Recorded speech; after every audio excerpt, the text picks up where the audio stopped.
Ang dami ko nakikita sa mga kabataan ngayon, nakaano na ulit eh. Yung compact camera. Digigang. Kami. Ano, may tawag sila dyan eh.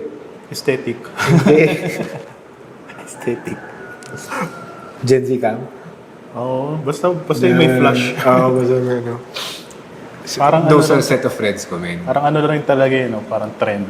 Depende sa trend. Those are set of friends ko. Bumabalik at bumabalik eh. Dati Yung pangit digicam. na pangit ka kapag naka... Ano, ikaw ayaw mo? Flash na gano'n. Ayaw mo? Depende eh. Ayaw mo na may isang camera ka dito sa bulsa na kasha? Cellphone naman. Yun nga, dun nga galing yung kaya nagka-camera yung cellphone eh. Kasi nga, Puta. Actually, maganda Tapos nga naman ngayon, yung rason. ngayon may separate ka na camera na naman na ano. Okay lang naman, pero alam mo yun, dun nga binis ng mga manufacturer na ano. Kaya naglagay So, ng camera stay mo fad lang.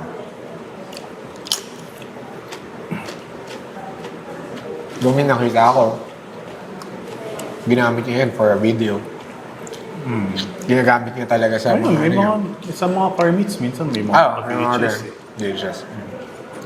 Tingin ko depende kung paano mo gagamitin. Oo. Pero, totoo nga naman, ang dami. Ang daming bata may Digicam ngayon. Tapos, grabe, dumoble yung presyo. I mean, sorry, hindi naman dumoble. From parang siguro couple of years ago, kung titingin ka sa market ng Digicam, parang 1,000, 2,000, 3,000. So ngayon, umaabot ng 8. Mga luma. Oo. Mga lumang digicam. Kaya ng mga power shot, at saka mga cyber shot. Cybershot. Tayo may cybershot pa naman kami dati. Meron ka pa? Ay, mo Sira buhay? eh. Ano sila? Di ba may ano yun, may parang iPhone pwedeng underwater, may ano lang. Okay. Niloblob isang beses ni Daniel. May nakabukas pa lang mga port. Pumalo bago ba motherboard? Dagat pa yun. Dagat? Oh, wala, yari ka. Wala na ngayon.